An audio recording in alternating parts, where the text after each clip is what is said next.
Hello বন্ধুরা, এখন আমরা শেষমেশ হেলথ হেভেনের পক্ষ থেকে আপনাদের জানাই শুভেচ্ছা ও অভিনন্দন। আজ আমরা ইমাপস ট্যাবলেট নিয়ে আলোচনা করব, যার জেনেটিক নেম হচ্ছে ইসোপ্রাজল ম্যাগনেসিয়াম ট্রাইহাইড্রেট। চলুন তাহলে শুরু করা যাক। Skin number 1, introduction. আপনি কি গ্যাস্ট্রিক, বুকঝালা বা অ্যাসিডিটির সমস্যা ভুগছেন? আজ আমরা জানবো ইমাপস ট্যাবলেট সম্পর্কে।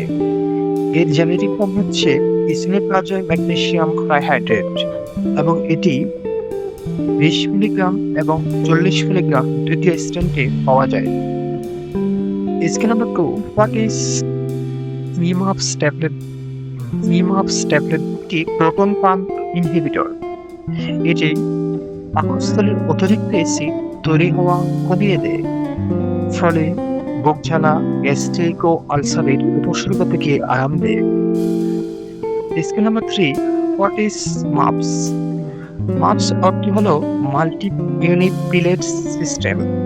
এই প্রযুক্তিতে একটি ট্যাবলেটের ভেতরে অসংখ্য ক্ষুদ্র প্লেট থাকে, যা ওষুধকে সমানভাবে ছড়িয়ে দেয় এবং ভালোভাবে শোষিত হতে সাহায্য করে। Scale number 4, uses.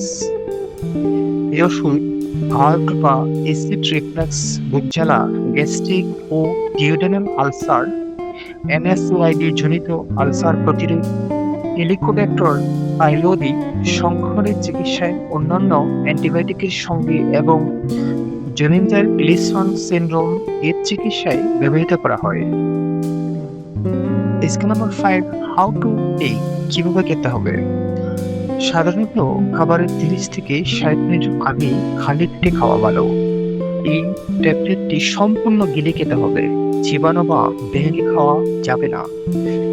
প্রয়োজনে নন কার্বনেটেড পানিতে গুলিয়ে সঙ্গে সঙ্গে খাওয়া যায়, তবে পেলেট চিবানো যাবে না।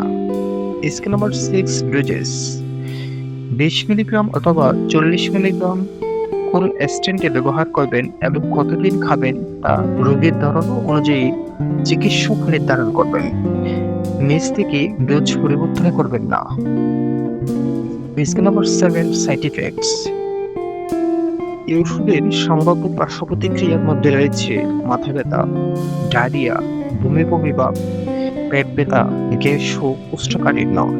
তবে তীব্র অ্যালার্জি, দীর্ঘদিনের ব্যবহারে, ভিটামিন বি12 বা ম্যাগনেসিয়ামের ঘাটতি অথবা অন্য কোনো গুরুতর সমস্যা হলে দ্রুত চিকিৎসকের সঙ্গে যোগাযোগ করুন।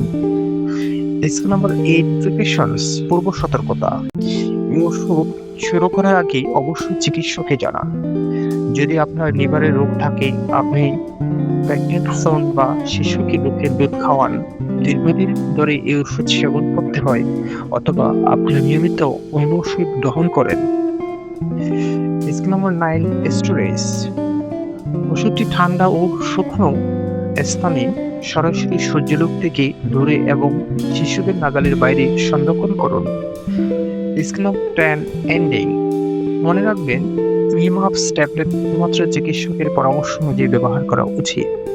নিজে থেকে দীর্ঘদিন সেবন করবেন না। এই ভিডিওটি শুধুমাত্র শিক্ষামূলক উদ্দেশ্যে তৈরি। এটি চিকিৎসা পরামর্শের বিকল্প নয়। সবসময় ডাক্তারের পরামর্শ নিন। বন্ধুরা, হেলথ হেভেনের সঙ্গে সুস্থ জীবনের পথে হাঁটুন।